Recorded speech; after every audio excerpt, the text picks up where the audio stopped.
we go! Ferguson in motion, pressure on Prescott, gets rid of it, Lamb. Oh, one-hander! C.D. Lamb! Cowboys bring press indeed. All-pro returner. He's got space. Devontae Turpin out across the 45.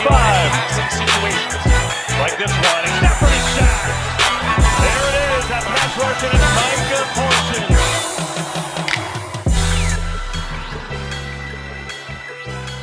What up, Cowboy Nation? It's your boy Bigg D over here on Bigg D Media, talking all things Dallas Cowboys and other NFL-related news. Do me a favor before I get started. Like, comment, subscribe to the channel. It's free. Share the video. Hit the notification bell so you'll know anytime I'm talking football over here on the channel. Now, today is the end of Week 12. Last night we had one of the worst Monday Night Football games I can remember. The Bears end up inching it out on the Vikings, 10-9. Not really much to talk about in that game. Just glad it was over. But I know in my recent videos, I've been giving you the stats. I've been giving you, just previews and recaps, giving you a lot of numbers. Today we're going to do something different. I think each week on Tuesday after the week is completely over for the rest of the year, I'm going to come with some questions. Some rhetorical questions that I can ask and answer that's going through my head and might be interesting to y'all. Just some things that's going on in the NFL or on the Cowboys. So my first question is, will Shaq Leonard sign with the Cowboys? I'm not sure. I think we need him to sign with us just because of how thin we are at our depth on linebacker. We lost Leighton Vander Esch for the year, and we might have even lost him for his career. I'm really hoping that's not what it is, but it seemed like the writing on the wall with that, and the way Jerry was talking, they really just trying to look out for him and his future. You want to be able to play with them kids, Leighton. We know you love football, but hey, man, everybody's career don't get to be long. So I'm hoping that you do recover, and I'm hoping that you just live the healthiest life you can for you and your kids, if and when you do have some. But Shaq, it seemed like it's just been some, disdain for not playing a lot. They got a new defensive coordinator over there in Indianapolis. Maybe he got a different philosophy or what he want his middle linebacker to do. Maybe Shaq Leonard don't do those things that he want him to do. Maybe he's a different kind of player, and maybe if they're not going to be using him, they want to get from under that money, because from what I hear, they fell in love with another guy over there. And that sucks, especially for Shaq, but it's not the end of the world. I mean, he got better teams that probably want to sign him anyway. His last game was on November 12th. He had 9 tackles, and he's sitting at 65 tackles on the year. So, I mean, if his back was bothering him, I don't believe he'd have 65 tackles on a year. But who knows where these tackles are being made. He don't have any tackles for loss this year, so could be a padded stat. But 65 tackles ain't horrible. Shaq Leonard is in the past has been a great football player. I don't know if he's the same player. I don't know if he worse or if he better. But, if he come to the Cowboys, I'm pretty sure DQ will figure out his strengths and what to do with it. I do really want to sign Shaq Leonard. I think he's one of my favorite young linebackers in the NFL. I was wondering why I wasn't hearing much about him over there, but it seemed like he hadn't been getting as much playing time, as usual. So if Shaquille Leonard come to the Cowboys, you might have to watch out, man. It might resurge him. You know what I mean? And being with this defense and Micah and that D-line, hey, man, linebackers like to roam free. I was a linebacker for a long time, and I don't want the lineman in my lap. And I don't think that's something Shaquille Leonard got to worry about over here. So if he come to the team, cool. If he don't, more power to you, brother. Second question. Is Mike McCarthy having his best year as our coach? We know we got Mike McCarthy here going on 4 years now. First year, Dak broke his leg.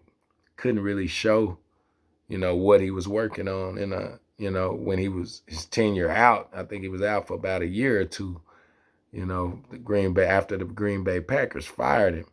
And that was a big blow to Mike. You know what I mean? He really loved being the football coach of the Green Bay Packers. And he really loves play calling. His time in Green Bay, he was considered a special play caller, not just good, a special play caller. And when he gave it up, I believe he gave it up because it was just taking so much time, taking him away from his family. And, if you have a family, man, you got to make some sacrifices. You know what I mean? But that was a few years back. Maybe he got time to get back to who he is, because when you're raising kids, it do take you away from the things you love to do. You know what I mean? And it should.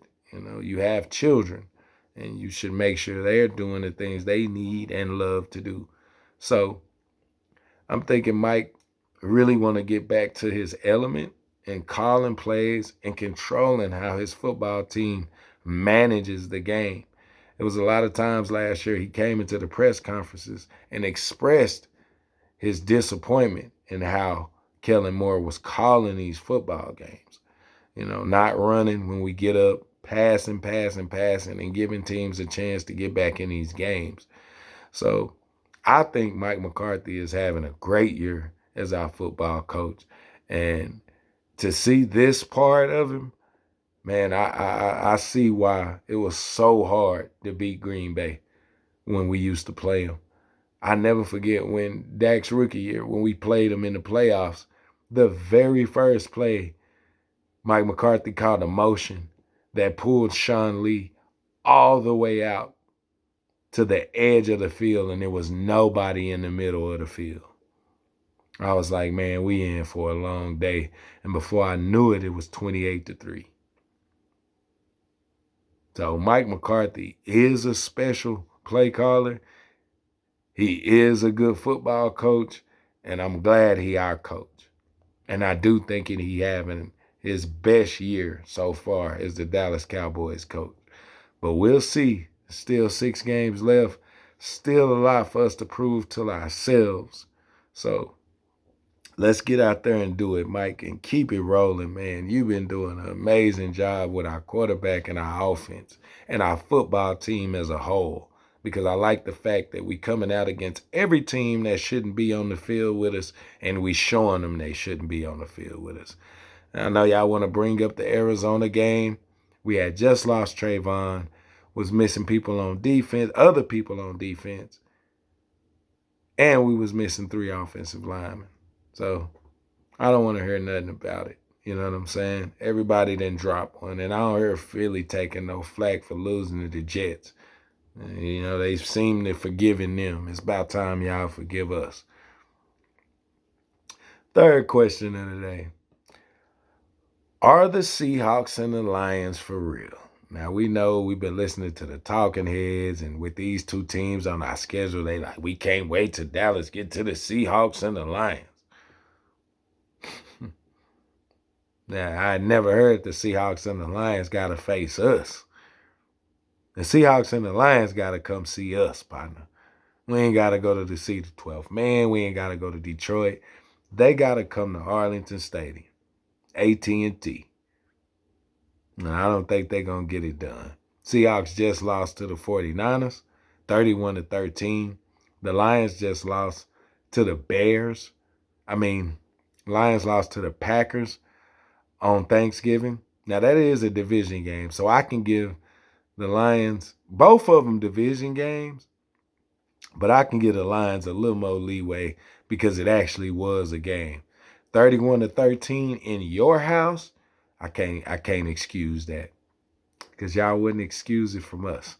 So the Lions, I'm going to say they got a little more to prove to me, but I won't say they frauds. Seahawks frauds, man. Seahawks frauds. And when we going to show you this week. We going to show you this week how fraudulent they are. I like Geno. I like DK. I think DK a little bit lazy at times. DK don't high point the ball. He don't attack the ball. He wait for the ball to fall in his lap. But DK don't have the best hands either. He catch a lot with his pads if you watch him. So I say the Lions still got a little bit to prove to me before I can say they for real. Seahawks, not at all. You keep getting blown out, and you finna get blown out again this week. So no on the Seahawks. Lions, still yet to see. Still, now in the AFC, another playoff question. Will the Bills and the Broncos make the playoffs? And this is a weird question because these are two teams trending in different directions. The Broncos started 1-5. The Broncos are 6-5, and they beat the Bills. The Bills are 6-6 and sitting at the 10th seed right now in the AFC. It's fun to see what the Broncos doing over there, man. To start your season off 1-5, to stay the course, keep your head down, keep working, and you look up and you 6-5, and 2 games out of the playoff race, and a very realistic chance of getting in there. Man, I like to see it. And the Bills, we all know y'all too talented to be 6-6. Yes, y'all lost Tre'Davious White and Matt Milano, but that offense and Josh Allen, good enough to get you past that. And that defense still decent too. They're not just getting blown out. So I'm not understanding why the Bills are having so many issues. One of the major issues is turnovers, fumbles, and especially interceptions. And that's all on Josh Allen. Josh Allen threw an interception to Bradbury the other night. Bradbury. Oh, he's trash. But Bradbury caught a pick in the fourth quarter of the night.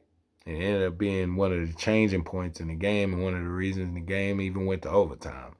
So the Bills, I'm hoping you get a little luck. I'm hoping some teams drop a game or two. Y'all better hope Miami or somebody drop a couple of these games and can squeeze you back in there. Because it's going to be a little weird not to see Josh Allen and them Bills in the playoffs when we know they should be there. The Broncos, all they got to do is keep winning their games, man, and they'll be in. So it's fun to see what's going on in Denver. Not so much in Buffalo. But I think the Broncos might squeeze in, and I think the Bills might squeeze in there too. But we have yet to see. We got a couple more weeks, so we'll see. And last but not least, should Dak Prescott be considered for the MVP award? This, I'm kind of torn because I want to see my quarterback get all the credit and accolades that he deserves. This is one I don't care much about, though. Super Bowl MVP? Sign me up. Sign me up. Because that means we in the Super Bowl. And that MVP award is far greater than any MVP award. Because it's a lot of MVPs that don't have a Super Bowl. I want my quarterback to get a Super Bowl. If he win MVP in the process, cool. But I don't care anything about a regular season MVP. I want my quarterback to win Super Bowl MVP and shut up all these haters that he have. You know, people that just come out of nowhere hating on him. You know what I mean? Dak Prescott is a great quarterback, man. We got us a good one, Dallas Cowboys. And we got lucky. We got very lucky that we found him. And anybody who passed him for 1,874 yards, 18 TDs, 2 interceptions with a 122 rating, not named Dak Prescott, would have a name on the award already. They'd have it already. Now, Jalen Hurts putting up wins. His numbers suck. Jalen Hurts' numbers are horrible. Kind of familiar to what he was doing in Alabama. Not playing the best, but finding ways to win. But we do know when they got to that national championship, that luck ran out and he was snatched for one Tua Tagovailoa and had to take his show on the road to Oklahoma because they felt like they found a real quarterback. So, I don't know. Do I want Dak to win MVP? Yeah. Do I care? No, I don't care at all. What I care about is whoever we face in this first wild card round, we bust their head, and whoever we face in the divisional round, we bust their head. And them last 2 games, we'll just see how it go. But them are 5 questions. And one last thing I do want to say, I don't know why the media is so invested into our Cowboys, but they are. And I guess we do know why, because they're America's team. But it's really starting to get a little lame at this point. Joy Taylor, Shady, all y'all, you have people on your show telling you what you are saying is ridiculous, and you just continue to say it. Joy be acting like a spoiled little kid when she talk about the Cowboys, because now she's saying, even if we beat the Eagles, she don't care. What we gonna do in the playoffs? All right. But I hope she know everybody don't win a Super Bowl in the playoffs. Only one team win. And the Super Bowl is still the playoffs. And you need to win that to be considered a champion, not just win the NFC. Jalen Hurts ain't done nothing. He got there, just like a bunch of people did. It's over 100,000 people who probably went to the Super Bowl.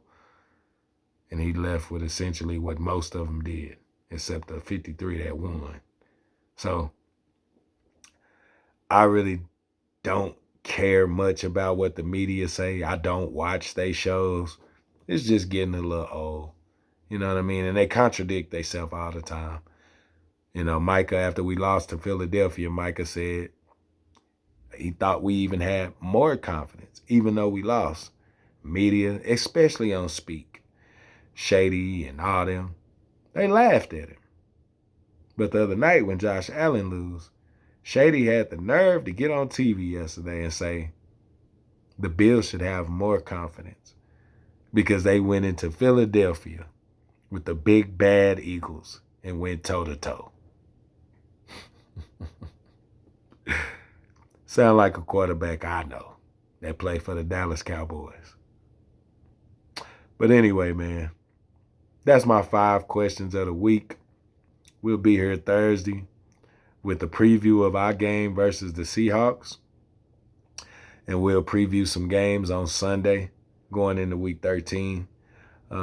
Everybody, please, if you're checking out the videos, please subscribe. It's free to do, costs you nothing, and it helps me with everything.